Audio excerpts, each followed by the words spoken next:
Kanan nasu ummatan wahidatan fa'abatsallahu nabiyina mubashshirina wa mundhirin wa anzala ma'humul kitaba bil haqqi liyahkuma bainan nasi fima ikhtalafu fi wa makhtalafa fihi ilal ladina utuhu ila min ba'di ma ja'atumul bayyinatu baghyan bainahum fahadallahu alladina amanu limakhtalafu fi minal haqqi bi'idnih wallahu yahdi may yasha'u ila siratim mustaqim. Ayatnya cukup panjang. Jadi saya dulu ketika menghafal Quran niku senenge malah ayat-ayat sing dawa. Jadi sampai sekarang yang mateng niku malah sing surah-surah panjang ya, Al-Baqarah, Ali Imran dan seterusnya. Yang jenengan sing gampil napa, Pak? Jusama nggih, jusama men sing pendek banget. Sing bagian akhir. Nah, pendek. Niku men dites mbuh bener mbuh salah. Maksudnya ya muni lafate tok ngoten nggih. Kalau dites dicek bener belum tentu nggih. Maka di dalam surah Al-Baqarah 213 nggih, kanan nasu ummatan wahidah. Manusia dulu itu adalah satu. Karena terjadi khilaf, maka fabasallahu nabiyina mubashshirina wa mundhirin. Maka Allah utus di tengah-tengah mereka seorang nabi untuk memberikan kabar gembira dan memberikan peringatan. Wa anzala ma'al kitaba bil haqq. Dan Allah berikan kepada para nabi, ya sebagiannya tidak semuanya, itu dengan kitab. Yang kitab itu membawa kebenaran. Untuk apa? Liyahkuma bainan nasi fima ikhtalafu fi. Untuk menghukumi apa-apa yang terjadi perselisihan, perbedaan pendapat, khilaf di antara mereka dan seterusnya. Jadi perbedaan pendapat itu pasti niscaya. Kemudian surah An-Nisa 59. Insya Allah ayat ini banyak yang hafal. Tapi maaf, ayat ini seringkali dibaca itu diputus hanya sampai ulil amri minkum. Ya ayyuhalladzina amanu atiullaha wa atiur rasula wa ulil amri minkum fa in tanazatum fi syai'in farudduhu ilallahi wa rasuli in kuntum tu'minuna billahi wal yaumil akhir dzalika khairu wa ahsanu ta'wila. Ya ayyuhalladzina amanu, hai orang-orang yang beriman, atiullaha wa atiur rasul. Jadi Allah dan Rasul di sini semuanya pakai atiu. Karena apa? Allah pasti benar, Rasulullah Sallallahu Alaihi Wasallam pasti benar. Kebenaran Allah dan Rasulnya mutlak, maka ketaatannya juga mutlak. Wa ulil amri minkum, sedangkan ulil amri itu tidak pakai atiu, karena ulil amri itu bisa salah bisa benar. Tapi kita ingatkan, ulil amri di ayat ini kembali ke awal ayat.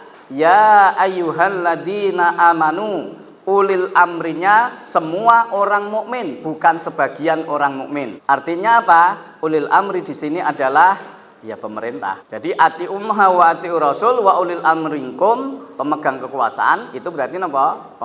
Pemerintah. Karena nanti kejadian ya yang terjadi di tengah-tengah kehidupan kita, ketika yang baca organisasi A, ayat ini dibaca, ulil amrinya nanti siapa? Organisasi A, pemimpinnya. Nanti ketika ayat ini dibaca oleh organisasi B, ulil amrinya siapa? Ulil amrinya organisasi B dan seterusnya. Bukan, ini bukan organisasi. Ulil amri di sini bukan ulil amri organisasi, bukan yayasan, bukan. Tetapi apa?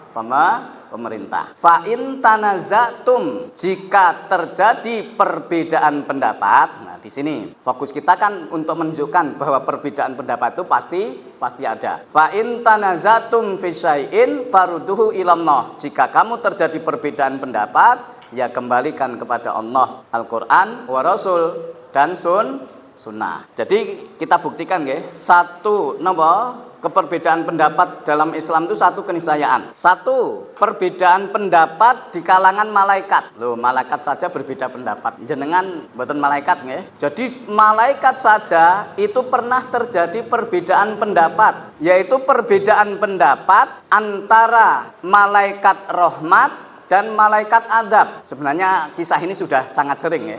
Yaitu apa? Ketika ada orang bertobat, ingin bertobat dari dosa besarnya, yaitu apa? Membunuh 99 orang. Maka karena profesinya memang pembunuh bayaran, maka dia ingin bertobat, ngaji cari ustadz. Tat, saya ingin bertobat dari dosa-dosa saya, dan dosa-dosa saya itu sangat besar. Lah dosamu apa? Membunuh orang 99. Lah ustadz yang ini ustadz yang tipenya itu belum dewasa. Entene napa? Emosi. Langsung nggih, dosamu radia napa? Allah tidak akan mengampuni dosa-dosa kamu. Dosamu wis terlalu napa? Banyak. Kalau bahasa Jawane napa? Dosamu wis sundul lah sisan, pateni sisan. Enggak nggih dipateni sisan. Genep pinten?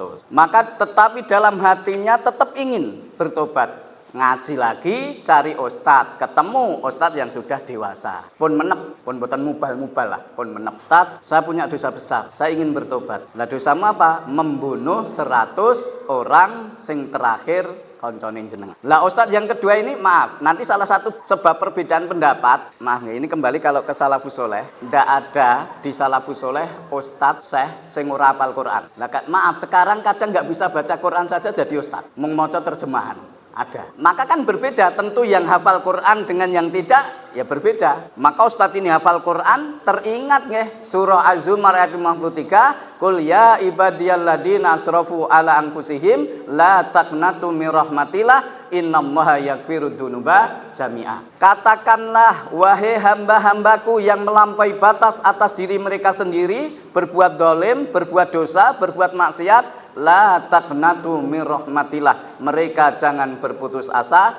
dari rahmat Allah. Innallaha yaghfirud dzunuba jami'a, Allah mengampuni semua dosa. Jadi dosa kamu tetap diampuni asal kamu bertaubat. Maka ustadz ini karena cerdas, ini karena apa? Di kampungnya ini profesinya sama, nggak mungkin tobatnya berhasil kalau nggak hijrah. Maka dengan syarat untuk menyempurnakan tobatmu, kamu harus hijrah. Siap ustadz. Yang penting dosa kula diapunten. Betul nggih, berjalan qadarullah di tengah meninggal. Nah, terjadi perbedaan pendapat nggih. Sudut pandang malaikat adab iki wong gawe wis dosa napa? Gawe dosa gede, mateni wong 100 wis getem-getem. Getem-getem ini bahasa Indonesianya apa, Pak? Kemeropok. Getem-getem pengen ya ngantemi lah, pengen nyiksa. Tapi malaikat rahmat sudut pandangnya berbeda nggih. Enggak, ini sudah melakukan amal besar, dia sudah bertobat dan membuktikan keseriusan tobatnya, dia mau berhijrah. Tapi kan belum sampai di tempat hijrah. Sing padu malah sinten? Malaikat. Makanya enggak ada solusi. Malaikat ya enggak berani, nyimpulkan sendiri enggak berani menghadap Allah. Ya Allah, gini. Ya sudah, solusinya apa? Diukur. Wah, ngapa? Beret meteran, Pak, diukur. Ternyata dihitung antara ke tempat hijrah dengan ke asal, ternyata sudah condong sekian derajat, sudah lebih dekat ke yang hijrah. Akhirnya malaikat rahmat, wah guyu, tak gawone, diampuni oleh Allah. Malaikat adab pripun, Pak? Masem ra sida ngantemi. Istiwas wis getem-getem ra sida ngantemi. Perbedaan pendapat di kalangan malaikat. Sekarang perbedaan pendapat di kalangan nabi. Loh, nabi saja berbeda pendapat. Jadi Bapak Ibu sekalian, nabi itu yang diutus semasa, waktunya sama. Contoh, misalnya Nabi Isa, Nabi Yahya, itu sama. Dan metode dakwahnya juga beda. Yang satu, nggih, Nabi satu itu rodok cengengesan. Yo ngangge guyu ngoten. Sing siji napa? Serius terus nggih. Pokoknya guyu gak itu, guyu marai mateni ati. Lah saling bully, nggih. Sing cengengesan nggih dibuli nggih, kaya ora ndek dosa wae guyah-guyu. Lah yang napa sing merengut mawon nggih dikritik nggih. Kaya rahmate Allah kaya ora tau itu rahmate Allah, ra seneng napa? Guyu. Ya biasa, itu perbedaan pendapat. Contoh lagi misalnya semasa nggih, Nabi Ibrahim dan Nabi Lot itu satu masa. Nabi Lot itu awalnya adalah muridnya Nabi Ibrahim, kemudian diangkat jadi nabi, tetapi levelnya lebih tinggi Nabi Ibrahim. Contoh lagi misalnya Nabi Musa dan Nabi Harun. Nah, jelas Nabi Harun jadi nabi itu atas rekomendasinya Nabi Musa. Loh, jadi nabi perlu rekomendasi le. Jenengan jadi napa? Harus rekomendasi direkom. Ya Allah, ya kita sudah kisahnya sudah tahu nggih. Kan Firaun itu mulai curiga, iki bocah yo napa nggih? Bocah iki wah neh nih, wis njambaki rambut dan sebagainya. Engko gek Bani Israil. Nah, akhirnya kan apa? Untuk membuktikan itu dikasih apel sama bara. Nabi Musa kecil jane nggih pengen apa? Apel, tapi dinggokne kalih malaikat. Akhirnya ambil bara ditelan sehingga cedal pelu. Ngomong rapati cetha. Ya Allah, kula niku ngomong rapati fasih, mbok dikancani kalih sedulur kula sinten Harun. Ya wis diangkat. Rekomendasi sinten? Nabi Musa. Termasuk Nabi Daud alaihissalam dan Nabi Sulaiman. Ini semasa. Tetapi lebih senior siapa? Nabi Daud. Nabi Sulaiman itu juniornya. Coba nanti bisa dibuka nggih surah Al-Anbiya ayat 78 79. Jadi pernah terjadi konflik umatnya Nabi Daud. Kita langsung yang 79-nya aja nggih. Fa fahamna Sulaimana wa kulan ataina hukma wa ilma wa sakharna ma'a Dawudal jibala yusabbihna wat thair wa kunna fa'ilin. Jadi kalau kita buka tafsir nggih, jadi kasus yang diadukan kepada Nabi Daud itu dua orang berselisih gara-gara kebunnya dirusak oleh kambing saudaranya. Ya tanamannya dirusak lah. Akhirnya dibawa ke hadapan Nabi Daud. Ini hasil apa keputusannya pripun? Maka keputusan Nabi Daud alaihissalam sapi, kambing saudaranya itu yang rusak tanaman disita diberikan kepada yang punya kebun. Maka Nabi Sulaiman yang nurut aku ra ngono kuwi. Nah, Nabi Daud meskipun senior nggih menghargai, tapi yang nurut kowe. Kalau menurut saya, kambing yang merusak tanaman ini disita sementara, diberikan kepada yang kebunnya dirusak sampai jadi yang pemilik binatang yang merusak itu berkewajiban mengembalikan kebun, yo ditanduri lagi sampai napa? Menghasilkan ya buahnya lah. Lah selama belum menghasilkan ini bisa dimanfaatkan. Tapi hutan yang sang didol, diperes dan sebagainya, susune dimanfaatkan lah, boleh. Nanti setelah berbuah, setelah menghasilkan, napa kambingnya itu dikembalikan kepada pemilik asal. Lah ini yang dinilai Allah lebih benar. Fahamna Sulaiman, kami fahamkan Sulaiman. Memang dari sisi kecerdasan lebih cerdas Nabi Sulaiman. Contoh nggih. Jadi di kisah Nabi Daud dan Nabi Sulaiman itu pernah kejadian. Maaf, ini tentang moral. Jadi ada wanita cantik diperkosa 3 tokoh masyarakat. Jadi ya bangetan memperkosa bareng-bareng. Akhirnya wanita ini kan mengadu kepada Nabi Daud. Lah rane saksi nih. Akhirnya nggak bisa membuktikan. Akhirnya dilepas nggih. Delalah nggih. Jenenge jane wis slamet. Nyelemong, perisa nyelemong Pak. Nyelemong ini bahasa Indonesia nih no. Napa? Keceplosan. Keceplosan ya bahasa Indonesia. Nyeplos niku bahasa nyelemong. Allah paling sing memperkosa kirik. Kirik niku bahasa Jawane napa? Segawon. Yang jenengan nesu kan ra nganggo krama inggil. Paling sing memperkosa kirik. Lah Nabi Sulaiman nggih akhirnya bebas nggih. Oh, yen aku ra ngono kuwi. Ya wis, yen nurut kowe piye? Akhirnya apa? Nah ini polisi mesti paham ya. Akhirnya kan tadi ngatakan sing memperkosa kirik. Dipanggil satu persatu, ning ora bareng, tur ya ora dikandani. Oh, jare ndek sing ndek iki sing memperkosa kirik. Kirik sing memperkosa rupane apa? Ngomong nggih putih. Wis mulai. Nah, siji panggil, yang kedua, kemarin yang memperkosa napa? Anjing warnanya apa? Apa ya? Kan ndak ketemu. Akhirnya napa? Kalau ketemu mesti kompromi. Engko ngomong ngenten. Hitam. Ya wis, mulih kono. Sing ketiga dipanggil lagi. Anjing yang memperkosa warnanya apa? Merah. Wis, genah ngapusi. Cekut dikunjara. Berarti pinter genah ngapusi. Yen ngerti sing memperkosa anjing, berarti ngerti kudune napa? Warnane padha. Nah ini kecerdasannya siapa? Nabi Sulaiman. Tapi Bapak Ibu sekalian, Nabi Daud nanti bisa dibuka nggih di surah Shad ayat 20 sampai 24. Nabi Sulaiman pernah ditegur oleh Allah dengan hadirnya 2 malaikat. Jadi kalau kita buka nanti malaikat sama, hampir sama, kasusnya hampir sama nggih, mengadu kepada Nabi Daud. Jadi Nabi Daud itu ada yang tahu istrinya berapa? Pinten Pak? Wis rasah ngurusi bojone wong liya ngene ya. Nabi Daud istrinya berapa? 99. Ampun walah.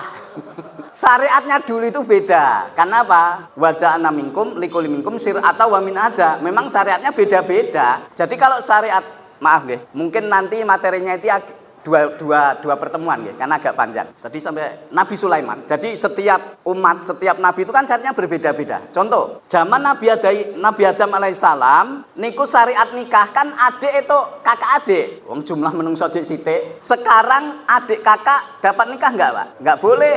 Maka dalam Islam ketika mengadopsi anak, orang tua, identitas orang tuanya nggak boleh dihilangkan. Bahkan justru harus dipanggil dengan nama bapak aslinya. Ini kita ya ora gelem ya. Karena apa? Untuk menghindari kejadian dalam masalah syariat, termasuk dalam masalah nikah. Ini pernah kejadian nyata ya. Jadi ada orang mengadopsi ya, dari Jawa Timur ya, dibawa ke Jakarta, di sekolah ke. Ya, akhirnya ya sekolah, TK, SD, SMP, SMA, kuliah. Lah ternyata kakaknya juga ke Jakarta kuliah, sak kampus. Yang adiknya cewek, kakaknya cowok. Lah ketika di kampus terpana pada pandangan pertama, jatuh cinta. Wis seneng, podo senenge, sepakat untuk dilamar. Lah ketika lamaran itulah ketahuan, karena ada yang loh, lah iki lah adike sing diadopsi. Nah, kalau nggak tahu berarti apa, Pak? Adik nikah sama kakak. Maka identitas orang tua nggak boleh dihilangkan. Nabi Sulaiman istrinya berapa? Lebih banyak lagi. Wes rasa disebutke mungkin ndak jenengan walah lagi nggih. Nabi Daud istrinya 99. Delalah di situ ada wanita cantik, pokoknya suaminya lunga napa mati belum jelas. Akhirnya dinikahi oleh Nabi Daud. Maka ditegur oleh Allah. Ya negurnya kan bagaimanapun Nabi kekasihnya kan nggih mboten langsung wut. Kowe ya aja ngawur nemen-nemen ya, mboten nggih, ya ditegur pakai malaikat. Malaikatnya ngadu. Paget nggih, ngerti-ngerti di hadapan beliau kan ada dua, ya jelma manusia lah, ada dua. Mboten sah wedi. Kami ini apa? Kami ini ingin mengadukan masalah di antara kami. Apa masalahnya? Jadi saudara saya punya kambing itu 99, semuanya kambing betina. Lah kula niki ndek wedhus mung siji, nggih betina. Akhirnya sedulur kula sing napa? Ndek wedhus 99 niku pengen ngeroyok napa, Pak? Ngrebut kambing kula sing siji niki. Akhirnya kula kalah, debat kalah. Akhirnya kambing betina saya dipek. Langsung dek ketoke aku iki. Jadi Allah mengingatkan itu dengan itu. Ya kalau orang napa nggih, perasaannya lebih pekan itu kan disindir pun krasa, Pak. Ning saniki kan mboten, yen ora ditabrak ora mudeng. Maka disindir dengan seperti itu, beliau langsung bertobat, sujud bertobat kepada Allah Subhanahu wa taala. Dalam tafsir itu ada yang mengatakan 40 hari, 40 malam sujud tanpa henti. Bahkan ada yang tafsir lain napa sampai beliau meninggal. Gara-gara napa ditegur oleh Allah Subhanahu wa taala. Di kalangan para nabi pun terjadi perbedaan pendapat. Yang berikutnya, perbedaan pendapat di kalangan sahabat. Nah ini contoh, ini kisah ini juga sudah sangat sering disampaikan. Jadi Rasulullah SAW beliau pernah mengutus satu rombongan. Maka pesan beliau, la yusalluna ahadul asra illa fi Bani Quraidah. Janganlah salah seorang dari kalian sholat asar kecuali kalau sudah sampai di Bani Quraidah. Singkat cerita, rombongan ini berangkat. Lah di tengah jalan terjadi khilaf. Ini kalau diteruske waktu asare entek, wis mepet banget nggih. Maka disinilah kalau kita belajar fikih nggih. Jadi Bapak Ibu sekalian, jadi masalah fikih itu ada mantuk. Salah satunya nggih, mantuk mafhum. Mantuk itu tipe pokoknya ngono kuwi. Contoh nggih, contoh. Rasulullah SAW beliau pernah ketika berjalan sampai di satu tempat beliau merunduk. Merunduk ini bahasa Jawa napa? Dingkluk, nggih, dingkluk. Karena apa? Di situ ada batang cabang pohon yang melintang ke jalan. Kalau tidak merunduk, maka kepala beliau kan kebentur. Maka beliau merunduk. Rasulullah wafat, cabang ini dipotong. Berarti sudah tidak ada yang menghalangi. Tapi ada dua sahabat yang lewat di tempat itu, ada yang mantuk. Nah, yang duanya mabum. Yang mantuk napa? Pokoknya Rasulullah dhisik ngir liwat kene iki ndingkluk. Mula aku ya ndingkluk. Padahal pohonnya udah enggak ada. Yang satu mabhum, mengapa Rasulullah SAW dulu lewat di sini merunduk? Karena ada cabang pohon, sekarang sudah nggak ada, jadi nggak perlu merunduk. Sing merunduk dieleke ya wegah. Ora wong dhisik Rasulullah neng kene iki ya napa? Merunduk, oh, aku pengen nyuntur Rasulullah plek jare. Enten kan pengen nyuntur Rasulullah plek niku lara mboten? Malah lara nggih, ora mungkin, ora mampu nggih. Akhirnya apa? Termasuk di sini memahami pesan Rasulullah Sallallahu Alaihi Wasallam tadi, jangan salah seorang di antara kalian sholat asar kecuali di Bani Quraidah. Yang satu tetap pakai mantuk. Pokoknya urung tekan napa? Tujuan urung tekan Bani Quraidah ora itu sholat. Meskipun waktu sholatnya habis. Yang satu pakai mafhum, memahami. Ya prediksinya Rasulullah itu inginnya ya berjalan semaksimal mungkin sak cepet-cepete asar sudah sampai. Ternyata apa? Tidak sampai waktu duhur mau habis. Maka yang ini sholat. Akhirnya ya jeyel-yelan sing neng Bani Quraidah yo. No, kowe ra taat Rasulullah. Wong Rasulullah pesene napa? Salate neng Bani Quraidah. Akhirnya disampaikan kepada Rasulullah sallallahu alaihi wasallam. Maka beliau membenarkan yang sholat duhur meskipun belum sampai tapi tidak menyalahkan yang sholat di Bani Quraidah. Tapi dari sisi istihad lebih benar yang sholat di waktu duhur. Ini contoh. Nanti banyak ya kasus-kasus perbedaan pendapat di kalangan para sahabat. Sekarang ya sebab-sebab terjadinya perbedaan pendapat. Maaf Bapak Ibu sekalian, kita kan sering mendengar Allahne padha, nabine padha, Al-Qur'ane padha, salate ya madhepe padha. Teng pundi, Pak? Ngilen apa ke kiblat? Yes, wong Indonesia ngulon. Mulyan tindak haji, tindak ngulon. Kula sok-sok nggih, kula pun tindak ngilen. Teng pundi? Teng Jakarta. Mbok wis kula nate napa? Niku merendah napa sombong niku? Merendah napa pengen memuji wong Jawa niku? Wong Jawa niku kok nyuwun ngapunten, basa basine nggih. Mobil apik dibasake napa? Gerobak. Nggih. Di omah apik dibasake napa? Niku merendah napa sombong? Oh merendah. Nggih pun, jenengan merendah. Ning bagi saya itu ya wis omahku ngono ya ngopo to. Iki mobilku ngono ya ngopo to. Ya meskipun dalam hati kadang iki gerobak, ning gerobakku regane 1,5 miliar ngoten. Rada napa?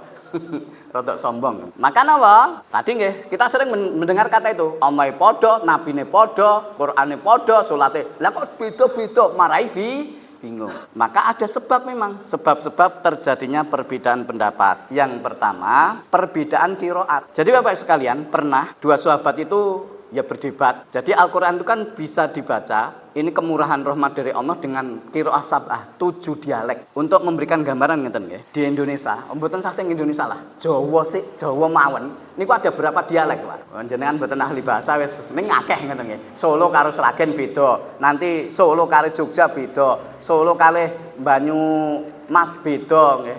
Kono rada ngapak. Mriki halus. Contoh ngeten. Lah alhamdulillah kita orang Jawa Tengah niku kan ilate lemes. Ya sakniki yen mbah-mbah dhisik nggih dereng lemes. Mbah-mbah dhisik kan ngomong bismillah niku ya angel tenan. Pripun? Bismillah. La haula wala quwata ya ora iso tenan. Wala quwata. Kon ngomong sahadaten ya angel tenan. Akhire wis gampang sekaten. Jadi sekaten niku jane dulu proses dakwahnya wali nglumpuk terus sahadaten. Ning gandeng angel napa? Sekaten. Kon ngomong ghafura ya angel dadi gapura. Afuwun ya angel dadi apem. Nggih. Kupatan, kafatan wangel wis digawe gampang wae. Kupatan. Lah dulu wali itu sebenarnya memberikan sanepan nggih, pakai isyarat. Sakwise poso kuwi kafah, digambarke napa? Kupat, kupatan, kafatan. Niku angel ya wis isoe napa? Kupatan. Janur. Jadi ketika nikah niku pralambang janur, maksudnya datang cahaya disimbolke janur dan seterusnya. Contoh misalnya, yen wong sakniki kan Jawa Tengah niku kan kontak ya iso, tak ya iso. Ning wong Bali niku tak karo tak mboten saged, tak tipis mboten saged. Isoe napa? Tak batuk niku ora iso. Isoe pripun? Batuk. Jadi misalnya neng toko beli obat batuk. Nah, dikai obat sirah, bukan obat ini. Lah jare batuk. Nah, ternyata napa? Watuk. Jadi nggak bisa, mboten saged. Dadi batuk karo batuk padha teng Bali nggih. Sing asli le, yen pendatang ndak bisa. Tuku obat watuk dikai obat batuk ya ora gelem nggih. Contoh. Indonesia Timur kon ngomong Al-Baqarah ya ora iso tenan. Pripun? Al-Baqarah. Memang napa? Ilate bila termasuk orang Arab juga demikian. Maka di dalam membaca Al-Qur'an kadang berbeda. Misalnya nggih, Ada yang itu yang toha ma anzalna alaikal qur'ana litaske. Ya a tapi ada yaknya dibaca jenengan ampun gaya nggih. Mungkin ngimami waduhe. Alah kaya ora mudeng kae mung hae nggih. Niku ada ilmunya sendiri nggih. Contoh ngeten, kalau kita buka mushaf, mukminun itu kan hamzahnya kecil. Mim, wawu, terus ada hamzah kecil nggih. Karena ada yang baca napa?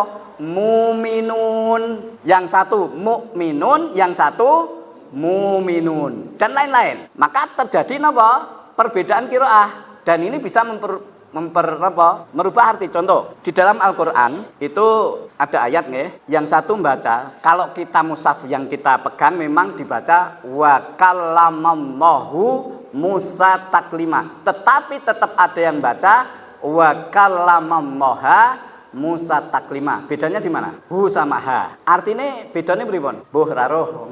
Ra mudeng nahwu ya ra roh nggih. Jadi kalau dibaca wa kallamallahu, hu di situ berarti Allah sebagai fa'il. Berarti yang berbicara Allah. Allah berbicara secara langsung kepada Nabi Musa. Tetapi kalau dibaca wa kalamallaha berarti Allah sebagai maf'ul, objek. Berarti pelakunya siapa? Nabi Musa. Nabi Musa berbicara langsung dengan Allah. Tetapi kalau mushaf yang sampai kepada kita niku napa? Wa kalamallahu. Maka maaf Bapak Ibu sekalian, ini pernah saya sampaikan nggih. Quran dulu itu ndak ada mboten enten sandangane, Pak. Maka di zaman Khalifah Umar Ibnul Khattab itu pernah kejadian. Kita buka nggih surah At-Taubah, maka oleh ulama nggih, ulama itu beristihad karena terjadi peristiwa ini. Yen ra apal Quran kan ra mudeng aiune. Pomo mboten dikai sandangan, wong sadaan wis belas ora iso maca. Wong dikai maaf nggih. Saya kan sering diundang nggih buka bersama, sebelum buka niku maca. Lho maca ngedep kowe kleru lho. Ning saya kalau seperti ini enggak saya tegur nggih. Wong kon ngisi pisane negur. Nanti ngisine pertama dan terakhir. Somen ra diundangi neh. Ya saya biarkan. Tapi saya tahu. Lah ngedep saja salah nggih. Kan sudah ada tanda bacanya. Jadi pernah kejadian ada orang Arab Badui nggih, ayat 3. Arab Badui ke kota, ketemu sahabat, minta dibacakan ayat. Lah kebetulan yang dibaca surah At-Taubah ayat 3. Wa adanu minallahi wa rasulihi ilan nasi yaumal hajjil akbari annallaha bari'u minal musyrikina wa rasuluhu. Kalau mushafnya nggih, karena sudah diberi tanda baca. Dulu sahabat membaca wa rasulihi. Sak bodoh-bodone wong Arab mesti mudeng nggih. Akhirnya apa? Demi Allah, saya juga akan berlepas diri dari Allah yang juga berlepas diri. Saya berlepas diri kepada Rasulnya. Geger nggih. Akhirnya Khalifah Umar macane ra ngono. Jadi wa adanu minallahi wa rasulihi ilan nasi yaumal hajjil akbari annallaha bari'u minal musyrikina wa rasuluhu. Apa? Pemakluman dari Allah dan Rasulnya kepada manusia pada Haji Akbar, sesungguhnya Allah berlepas diri dari orang musyrik. Jadi Rasuluh itu Allah dan Rasulnya berlepas diri dari orang musyrik. Neng yang diwaca Rasulihi, Allah berlepas diri dari orang musyrik dan Rasulnya. Maka orang Arab tadi nggih, ya wis, aku ya berlepas diri dari Rasul. Akhirnya geger. Lah maka harus digawe napa? Diberi sandangan. Maka Bapak Ibu sekalian, yang pertama napa? Perbedaan qiraat. Yang kedua, perbedaan penguasaan hadis. Napa nggih? Kalau sekarang kan hadis niku pun disusun di kitab, ditaruh di laptop dan seterusnya nggih, digital. Kalau dulu kan masih di kepala. Maka penguasaannya berbeda-beda. Hafalan hadisnya beda-beda. Contoh, kita contohkan. Coba Bapak Ibu sekalian, kalau kita di bulan Ramadan, maaf, yang sudah nikah nggih, hubungan suami istri, terus sampai subuh sudah sahur, sampai subuh belum mandi besar, mandi wajib. Niku posone sah mboten? Sah mboten? Kula wacake hadise nggih. Man asbaha junuban fala saumalahu. Jadi barang siapa sampai subuh masih junub, tidak ada puasa baginya. Berarti sah mboten? Sah mboten? Lah ini hadis pertama, ada hadis yang kedua. Nggih, jenengan memang bener, hadis yang kedua nggih, hadis yang kedua. Anna Nabi sallallahu alaihi wasallam nggih, kana yasbahu junuban min jima'i summa yaksilu wa yasumu. Adalah Rasulullah sallallahu alaihi wasallam di bulan Ramadan junub sampai subuh, maka beliau mandi terus puasa. Boleh. Yang kedua napa? Sah. Nggih, pun jenengan bener nggih. Ning benere kita kepeneran. Ya melu ustaz sing iki. Tapi kan ulama itu napa penguasaan hadisnya beda. Dan Bapak Ibu sekalian, kalau ulama salafus saleh niku al ilmu fi sodri. Ilmu itu pun ning dodo. Contoh nggih, kalau sekarang al ilmu fi laptop, al ilmu fi HP. Kalau dulu langsung kuasai. Contoh. Jadi Ibnu Taimiyah itu kecepatan otak dan kecepatan tangan itu lebih cepat otaknya. Jadi kalau nulis itu tangan tuh nggak bisa ngikuti karena tambah sedikit tidak apa-apa nggih. Jadi pernah ditanya, saya tanya permasalahan gini. Sebentar, dijawab ditulis. Sebentar niku meh sedina dadi kitab. Sebentar ditulis nyo waca nang dhewe. Niku napa? Karena al ilmu fi sodri. Kalau sekarang kan enggak. Misalnya jenengan yang pernah sekolah. Kalau saya kan dulu SMA nggih formalnya. Buat karya tulis, judule kerangka, golek napa? Referensi iki piye nilik neng perpus lagi. Karena napa? Kecepatan tangan lebih cepat dari otak. Sebab napa? Ilmune belum di kepala. Jadi perbedaan penguasaan hadis. Yang ketiga, perbedaan status hadis. Ada ulama yang menyatakan hadis ini sahih, ulama yang lain tidak sahih. Ya sudah, nggih. Terus termasuk perbedaan memahami nas. Contoh nggih, lamas tumunisa, sudah wudu terus nyentuh wanita, batal enggak? Lah ini perbedaan. Lamas tumunisa itu memang terjadi perbedaan. Ada yang memahami, maaf, nyentuh ya nyentuh.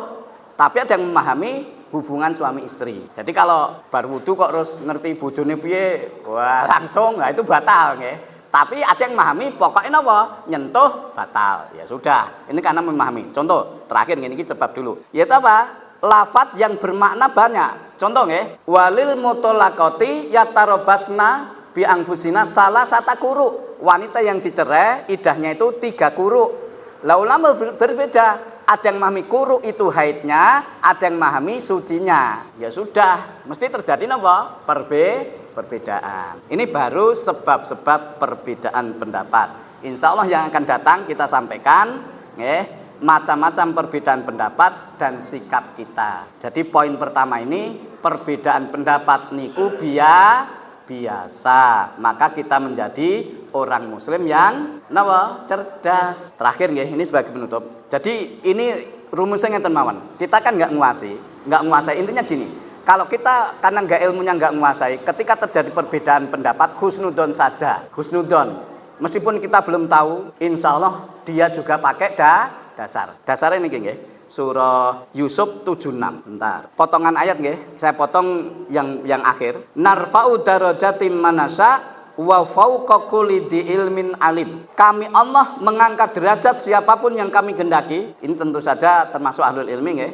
Wa fauqa kulli dzi ilmin, dan setiap orang yang berilmu nggih, wa fauqa, di atas orang berilmu ada yang lebih berilmu. Di antara napa? Ustad enek sing luweh ustad. Ya maksudnya luweh pinter, nggih. Karena tadi ya sekolah kan beda. Misalnya nggih saya dibandingke kalih rasa dibandingke lah kadoan. Karo Ustaz Adi Dayat ya perbedaane ngene nggih, Jakarta New York.